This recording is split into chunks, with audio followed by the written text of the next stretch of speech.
இட்லி, தோசை, சப்பாத்தி, பூரி, பரோட்டா இதுக்கு எல்லாத்துக்கும் தொட்டு சாப்பிட்ற மாதிரி ஒரு சூப்பரான எம்டி சால்னா பார்க்கலாம்.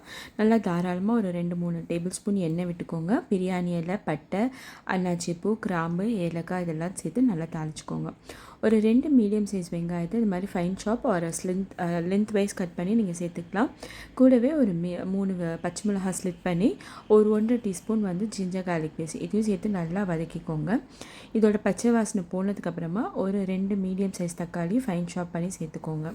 இதை நல்லா மிக்ஸ் பண்ணி எடுத்துகிட்டு கூடவே ஒரு கை ஃபுல்லாக புதினா, கொத்தமல்லி அதையும் சேர்த்து நல்லா வதக்கிக்கோங்க. இதெல்லாம் வதக்கிட்டு இருக்கும்போது இந்த இடத்துல உப்பு, காரப்பொடி, தனியா பொடி, பிரியாணி மசாலா ஒரு கரம் மசாலா, மஞ்சத்தூள் இதெல்லாம் சேர்த்துருக்கேன். இதோட மெஷர்மெண்ட் வந்து நான் டிஸ்கிரிப்ஷனில் ஆட் பண்ணுறேன், செக் பண்ணி பாருங்கள். இதெல்லாத்தையும் சேர்த்துட்டு இதோட பச்சை வாசனை போகிற அளவுக்கு கொஞ்சமாக தண்ணி சேர்த்து இதை நல்லா வதக்கிக்கோங்க. இது என்ன பிரிஞ்சு குக்கானோ அந்த அளவுக்கு இதை வந்து ஒரு லிட்டை போட்டு மூடி குக் பண்ணி எடுத்துக்கோங்க.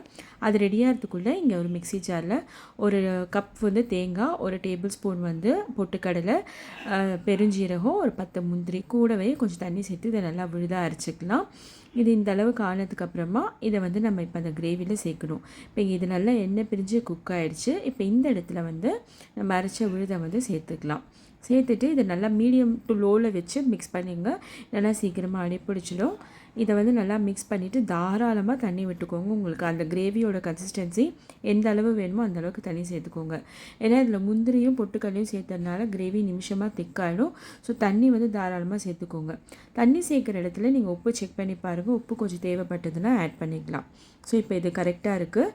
இதை வந்து ஒரு லெட்டை போட்டு மூடி ஒரு 5 to 7 மினிட்ஸ் மீடியமில் வச்சு குக் பண்ணி எடுத்தோம்னா நம்மளோட எம்டி சால்னா சூப்பராக ரெடி ஆகிடும்.